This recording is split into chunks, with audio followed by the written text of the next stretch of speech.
സന്തോഷത്തിന്റെ കാര്യത്തിൽ ഇന്ത്യ പാകിസ്ഥാനേക്കാൾ പുറകിൽ.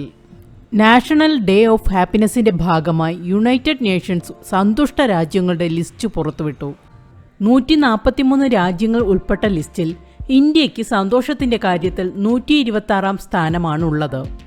ഇതിൽ നിന്ന് ലഭിക്കുന്ന വിവരം അനുസരിച്ച് Pakistan, Nepal, Myanmar, Ukraine, Gaza, Iraq, Kenya തുടങ്ങിയ രാജ്യങ്ങളിലെ ആൾക്കാർ ഭാരതീയരെക്കാൾ സന്തുഷ്ടരാണ്.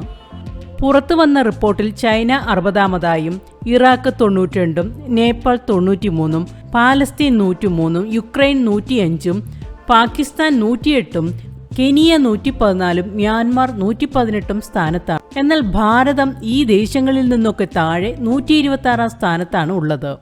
ഈ റിപ്പോർട്ട് അനുസരിച്ച് ലോകത്തിലെ ഏറ്റവും ദുഃഖിതരായ ജനത ഇന്ത്യയിലാണ്.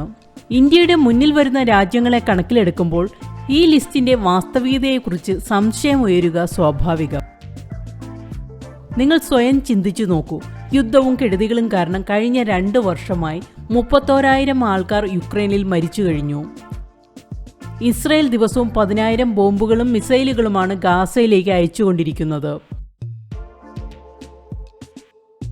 പാകിസ്ഥാൻ ജനത കടവും പട്ടിണിയും ആഭ്യന്തര പ്രശ്നങ്ങളാലും നട്ടം തിരിയുകയാണ്.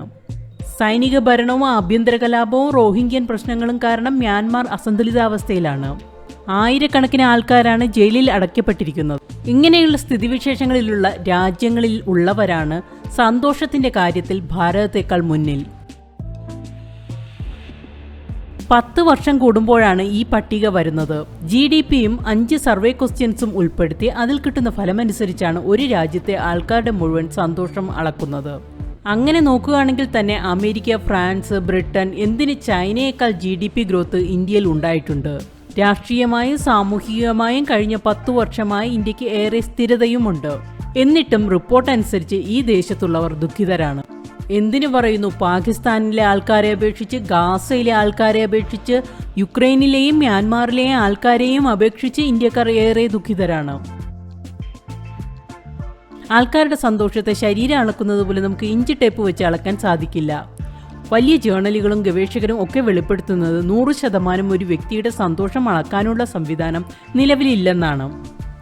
ഇനി യുണൈറ്റഡ് നേഷൻസ് ഇതെങ്ങനെ സാധ്യമാക്കിയെന്ന് നോക്കാം. ഈ സർവേയിലെ 5 ചോദ്യങ്ങളിൽ ആദ്യത്തെ ചോദ്യം ഇങ്ങനെയാണ്: ആപത്ത് സമയത്ത് നിങ്ങളെ സഹായിക്കാൻ പറ്റുന്ന സുഹൃത്തുക്കളോ ബന്ധുക്കളോ നിങ്ങൾക്കുണ്ടോ? രണ്ടാമത്തെ ചോദ്യം, നിങ്ങളുടെ ശാരീരികമായും മാനസികമായും ഉള്ള ആരോഗ്യം എങ്ങനെയാണ്? മൂന്നാമത്തെ ചോദ്യം, നിങ്ങൾക്ക് രാജ്യത്ത് ഇഷ്ടപ്പെട്ടത് ചെയ്യാനുള്ള സ്വാതന്ത്ര്യം ലഭിക്കുന്നുണ്ടോ എന്നാണ്. അതായത് നിങ്ങൾക്ക് ജീവിതവുമായി ബന്ധപ്പെട്ട് മഹത്തമായ തീരുമാനമെടുക്കാനുള്ള സ്വാതന്ത്ര്യം ലഭിച്ചിട്ടുണ്ടോ? ആ കിട്ടിയ സ്വാതന്ത്ര്യത്തിൽ നിങ്ങൾ എത്രത്തോളം സന്തുഷ്ടരാണ്? ഇതിനുള്ള സ്വാതന്ത്ര്യം പരിമിതമാണോ അതോ വലുതാണോ? ഇനി 4ാമത്തെ ചോദ്യം ഉദാരതയെ സംബന്ധിച്ചാണ്.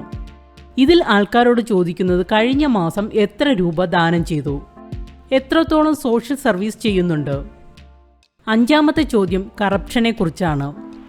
നിങ്ങളുടെ സർക്കാർ കറപ്റ്റഡ് ആണോ അല്ലയോ എന്നാണ് ചോദ്യം. യുണൈറ്റഡ് നേഷൻസിന് വേണ്ടി ഗാലപ്പ് എന്ന കമ്പനിയാണ് ഈ സർവേ നടത്തുന്നത്. ഏതാണ്ട് 3000 ആൾക്കാരെ ഉൾപ്പെടുത്തിയാണ് സർവേ നടത്തുന്നത്.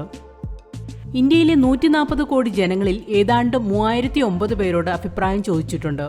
അതായത് ഒരു കൈപ്പിടിയിൽ ഒതുങ്ങാവുന്ന ആൾക്കാരുടെ അഭിപ്രായം ആരാഞ്ഞിട്ട് ഭാരതീയർ പാകിസ്ഥാൻ, പാലസ്തീൻ, യുക്രൈൻ, മ്യാൻമാർ എന്നിവിടങ്ങളിലുള്ളവരെക്കാൾ ദുഃഖിതരാണെന്ന് റിപ്പോർട്ടിട്ടു.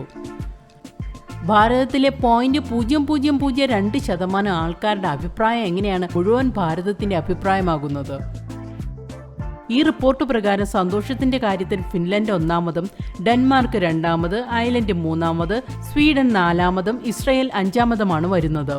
US-ഉം UK-യും മുൻകാലത്തെ അപേക്ഷിച്ച് റാങ്കിങ്ങിൽ പിന്നിലോട്ടാണ്. ലോകത്ത് 60 വയസ്സിന് മുകളിലുള്ളവരാണ് ഏറ്റവും സന്തുഷ്ടരെന്നും റിപ്പോർട്ടിൽ പറയുന്നു.